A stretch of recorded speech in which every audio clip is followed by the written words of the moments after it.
The North Brisbane Burial Ground, also known as Paddington Cemetery, once existed right here. But what happened to it? How could virtually an entire cemetery just disappear?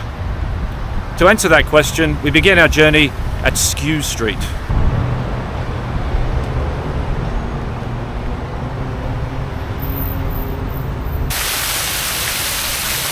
You can see on this plaque where it says plaque site, that's where I'm standing, which means ahead of me on another little bit of open ground is actually where Brisbane's very first burial ground was located. It's just over there.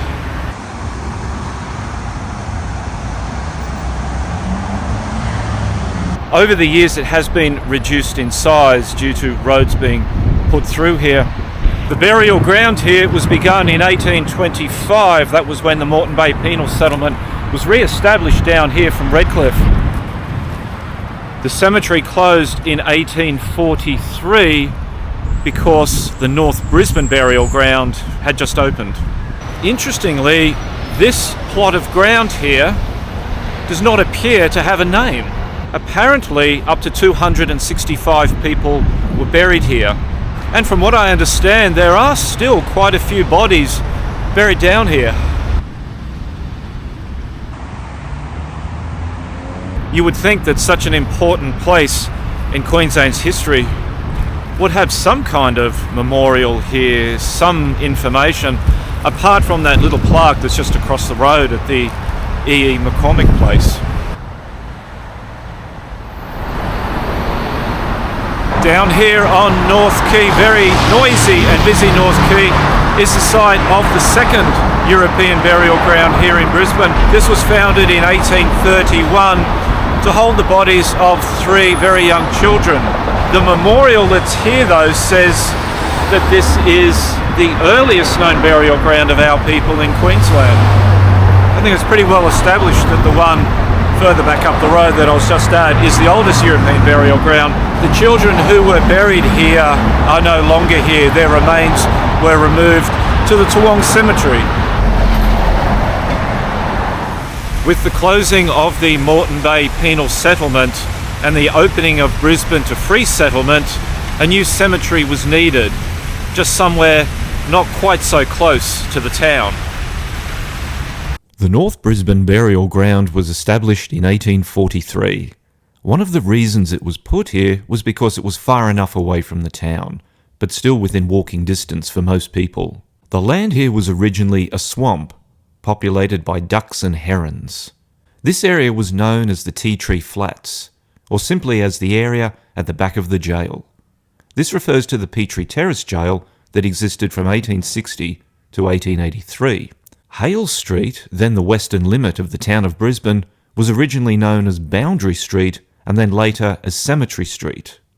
So let's first establish what was here and where.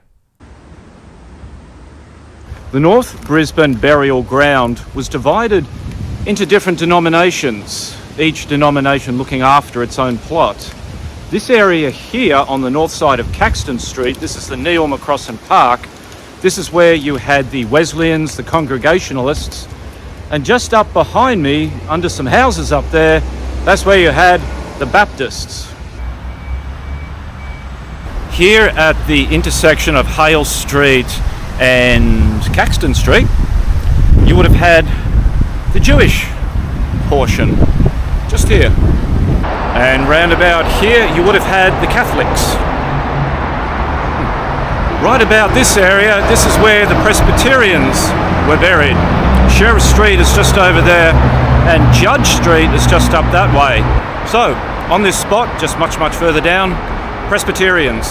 And down here was where the Anglicans were buried. Also, on some maps, they're listed as Episcopalians. Just across the road there, where you see that there's a roller door and some like emergency access doors. This area here was where the Anglicans were buried. There was also a small plot there, right next to the road, for Indigenous people. However, those who died via suicide, or who had been hung on the gallows, were buried outside the fences, in unmarked graves. It is estimated that there were between 5,000 and 10,000 people buried here. Though the burial ground was open for business in 1843, it wasn't until 1858 that the Archbishop from Sydney, his name was Paulding, came up here to bless the Catholic section. During the ceremony to do that, to bless the Catholic portion, which was round about here where I'm standing now, he was doing his magic, and somehow or other, at some point in the ceremony, his crucifix that he was wearing on his person, it's called a pectoral crucifix or pectoral cross, it fell off. It just slipped off its chain and was lost somewhere in the grounds. He only found out afterwards. So as everyone was packing up, he's like, everyone look around in the grass, see if you can find it, because it's a very, very important and expensive item. The Archbishop must have his pectoral cross. Anyway, they couldn't find it. It was nowhere to be found. So, well, this was considered to be a bit of a bad omen for the Catholic cemetery here. He posted a £5 reward, and that was that. Sometime later, there was a fellow by the name of Alfred, and he was working as a cook on a ship docked at Queen's Wharf on the Brisbane River. Somehow or other, this Alfred fell overboard into the river and was drowned. His body was hauled out, and then of course they had to go through his personal effects and put all that in order to be sent off to his nearest relatives, etc. Amongst his personal items was the Archbishop's cross. Alfred had been here at the blessing of the Catholic cemetery, and it seems that he found the cross. It's quite likely that he did know about the reward of £5 for the safe return of the cross, but he didn't do so. He kept it, I guess, to try and sell it off later at a higher price. The Catholic community here felt that this was divine justice, that Alfred got what he deserved for not handing in the Archbishop's crucifix. A journalist writing about the event in 1907 said, "There must have been a divine judgment in such cases. We can recall a man who stole a priest's horse, and 3 months later afterwards he became a member of the Queensland Parliament. This shows that no man can appropriate sacred property without some awful fate overtaking him." The cemetery eventually became very neglected. Wooden fences began to rot away, and lantana took over huge areas of it. Even some goats moved in and made the burial ground their home. In 1862, a mortuary chapel was established where the Anglican cemetery is. That's round about just over there. You can see it in this photograph taken in 1870. The photograph, I think, was taken somewhere up near or right on where Cricket Street is today. You can see Bishopsbourne in the distance. That building is still standing today. That's over at Milton. So that means that that mortuary chapel was just behind me, just over there. In 1875, the North Brisbane burial ground was closed as Toowong Cemetery had been established that year, and the population in the Petrie Terrace and Paddington areas was growing.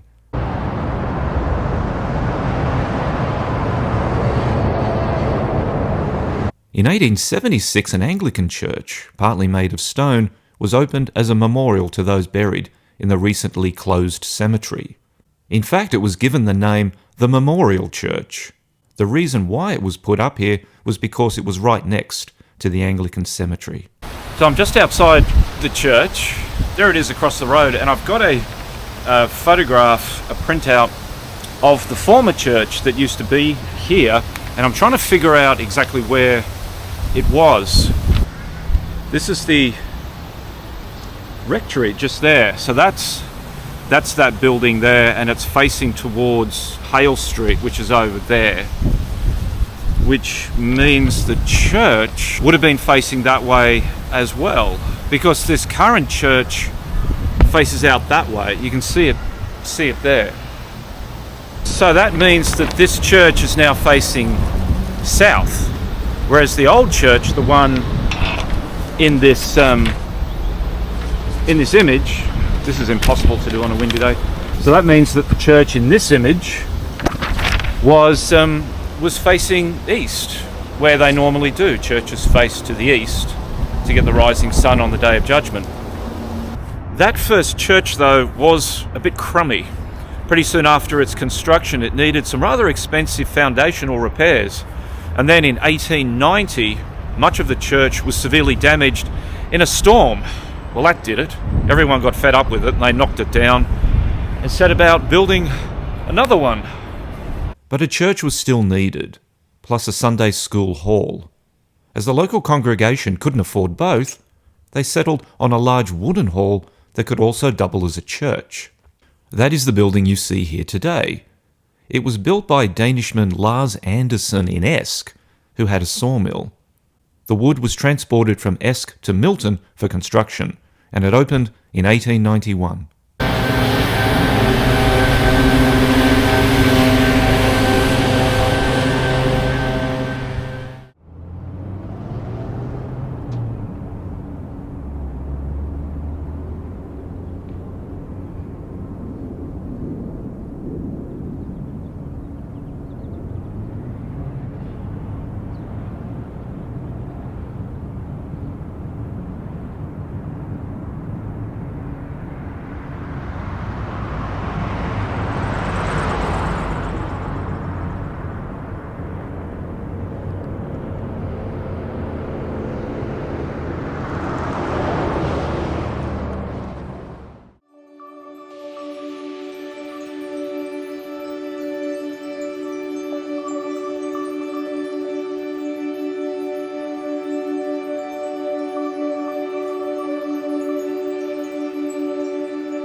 The road constructed outside the church was named, appropriately enough, Church Street. Today it's known as Chippendale Street.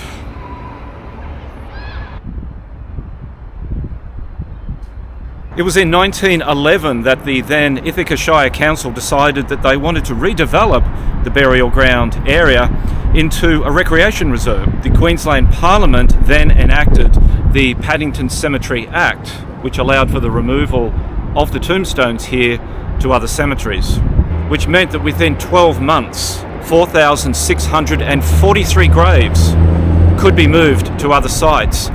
Those that ended up not being claimed, at least some of them, ended up here behind Christchurch.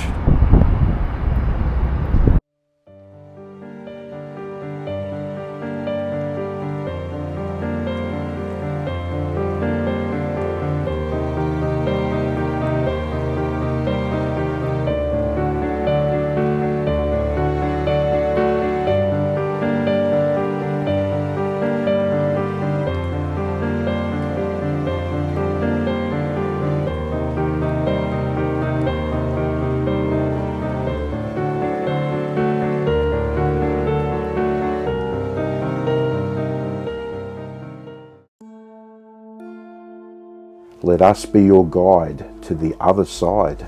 Discover Brisbane's haunted history. Book a tour of Toowong Cemetery or South Brisbane Cemetery at brisbaneghosttours.com.au. In 1893, the cemetery flooded. A flooded cemetery is not a good thing, and this contributed to the decay of the site. A local journalist writing in 1907 remarked that there were very few graves of old people here. The vast majority of burials here were of young people. It was disease and poor sanitation that claimed so many young lives in Brisbane then. Relatives of the deceased were offered the opportunity to exhume and reinter their loved ones, or basically just to move their headstones or tombstones, their memorials, to other cemeteries. Some of the ones that they did go to included Lutwyche and South Brisbane, and also the Toowong Cemetery. It was in 1914 that the former cemetery lands here were converted into parkland. This became Lang Park. It was named after John Dunmore Lang. He was that rather zealous Presbyterian minister from Scotland who brought about 600 hand-picked migrants out here to Brisbane to settle. One of the ships they came out on was the Fortitude. Ever feel you're being watched?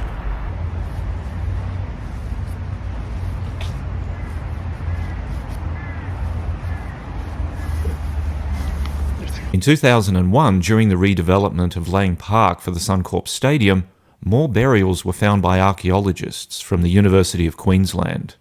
Most of the remains were fragmentary, with only one complete skeleton. All of these were moved to a special vault at Toowong Cemetery in 2003.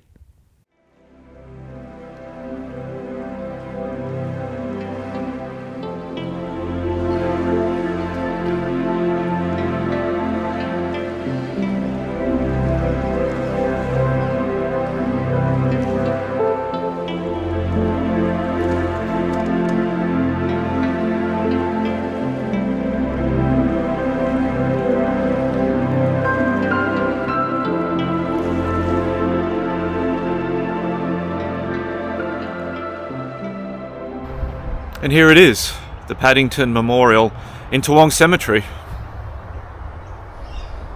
Just reading the information plaque on this memorial, it says that the North Brisbane Burial Ground was open in 1844.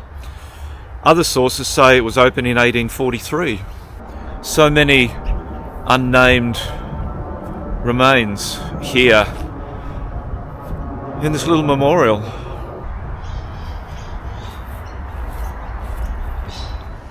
A question people ask time and time again about this former burial ground is, are there any bodies still here?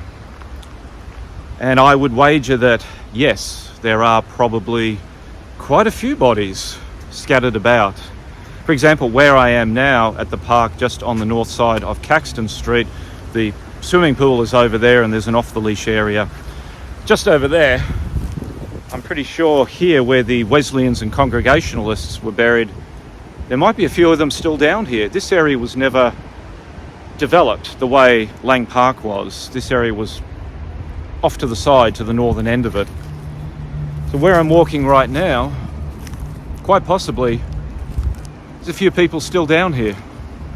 You know, back in 1843, no one then had any inkling of how quickly Brisbane would grow and how soon it would be encroaching on the burial grounds here. When it was started, this was all semi-wilderness.